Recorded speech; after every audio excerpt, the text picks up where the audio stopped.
जो पॉपुलेशन है, कष्टकरी पॉपुलेशन है, गरीब समाज है, उसका डेवलपमेंट का क्या संबंध है? ये ओवर निकालना और पॉपुलेशन का विकास का कुछ संबंध है क्या? नहीं है, पूरा बाहर प्रदेश जा रहा है। एक सवाल। दूसरा सवाल ये है कि पूरा दुनिया में environmental crisis and agriculture crisis इतना जोर से आ रहा है।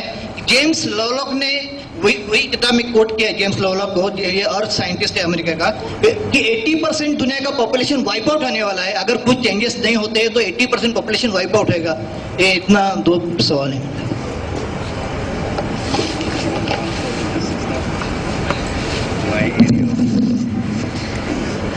नहीं, ये जो आपने पूछा कि माइनिंग का जो रिटर्न्स और हमारा डेवलपमेंट इंडेक्स में क्या संबंध है, वैसे आप देखो तो दुनिया के जो देश है जिसमें नेचुरल रिसोर्सेज है वो डेवलपमेंट इंडेक्स के नीचे हैं।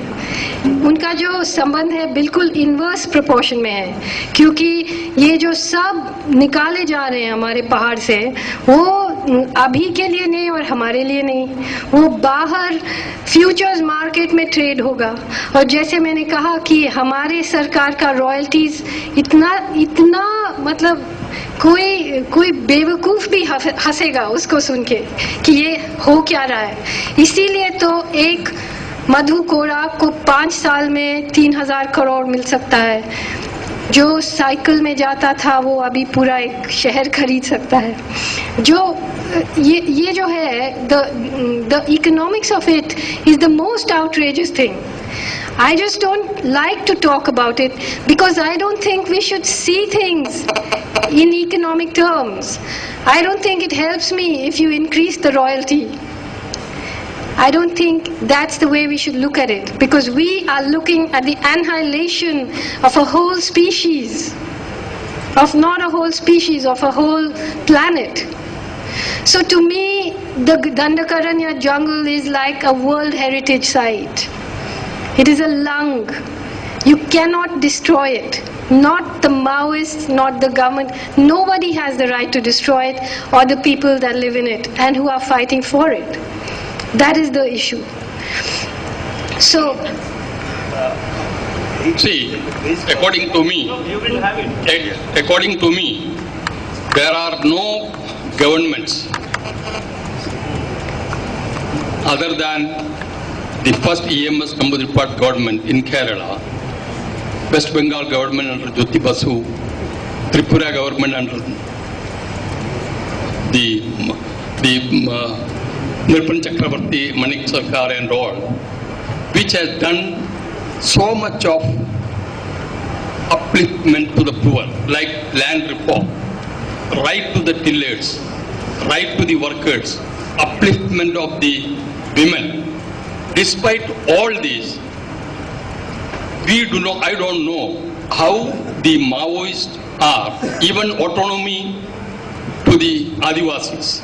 All this has been done in Tripura as well as in West Bengal, and even in Telangana, the struggle led by then communists.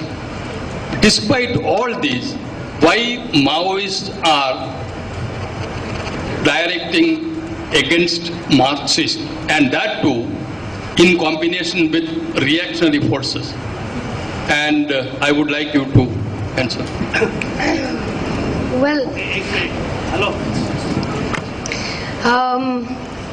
I think that if you were to go to a place called Chengara today in Kerala, you would have a very different opinion about the land reforms of the EMS Namboodiripad government. One of the first things that the EMS Namboodiripad, mind you, I think that they did a lot of good things. I'm not a complete critic or anything. But I just think in terms of conceptually the way you think, in 1957 when that government came to power, one of the first things it did was to give the Birlas permission to open a rayon factory in Mavur in North Kerala. That factory was given, the Birlas were given bamboo at a subsidized rate of 1 rupee a ton. The Adivasis were allowed to buy it for 1 rupee a stick, 1 rupee a kalm. that factory was given more water, just upstream of Calicut city, more water than the whole city every day for free. It took in the water and it sent out polluted water. It cleaned out the bamboo, it destroyed the fish, it destroyed the livelihood of Adivasis working on bamboo, it destroyed the livelihood of fisher people, of sand miners. It pumped sulfuric acid into the air. It destroyed the livelihood of something like 300,000 informal workers, informal sector workers, but it created 3,000 revolutionary workers and 13 trade unions among them, because Kerala, being Kerala, you can't have one trade union. So, you see, I think that and all the major communist politicians came out of those trade unions. So, there is a larger understanding in which we have to look at these things now. You know, that the Communist Party has not spread to workers' movements in India. It has lost control of the trade union movements. It has not been able to prevent the dismantling of workers' rights in the neoliberal era. It does not have a different imagination to offer other than the corporatization model right now. So, I'm not saying that the Maoists have the answer, but I'm saying that they happen to be in those places which are under attack now, and they happen to be the people who have always had land at the center of their political movement. And land today is the center of all movements, Gandhian or otherwise, and people attached to the land.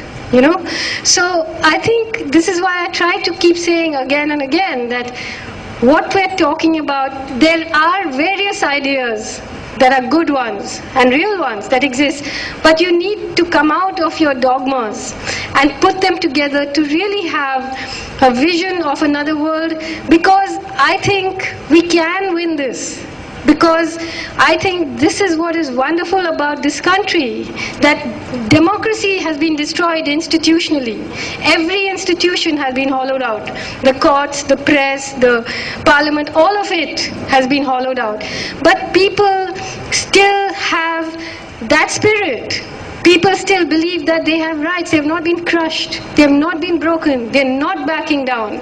And we must use that energy. Can I say something? Just a minute. I differ with Arundhati a little bit. It's when the CPM moved away from dogma that a lot of problems began. In fact, it's not, if they'd stuck to dogma, I think they might have been better off. What do I mean? I mean, in West Bengal, yes, you're right. Operation Barga was a tremendous thing. You look at the per acre, I mean, the yield per acre for rice after Operation Barga, it increased tremendously. I mean, West Bengal's record of the 90s is remarkable, of course. So it's a major contribution of Operation Barga, because it released the energies, the latent, you know, the energies of the people, and they worked harder. They had access to a lot of credit and other equipment and things like that. But it ran its course. By 90s, you don't see any major reforms on the agenda of the Left-Front government in West Bengal. You also see a tremendous increase in membership of the party, because it was a ruling party and it opens its door. All kinds of people were entering. The political education of the cadres declined sharply. This is also the period, I mean, please understand that Lalgarh was, until 2002, they were voting for left-front candidates. It was supposed to be a stronghold of the CPM. So what happened that so rapidly they lost support of the people? Corruption, lack of any, I mean, let's take a small example. Look at the way, I mean, when they moved away from dogma. Singur plant, it's for a small car. Even as a social democratic government, they never raise this issue. Do we require a small car in this country and in West Bengal in particular, or should we give it to manufacture buses for public transport system? The total which is the number of buses which are produced in this country, I think it's not more than 14,000 per annum. Look at the number of small cars that are produced. Who requires small cars and who requires buses? I would have expected the left front government, even as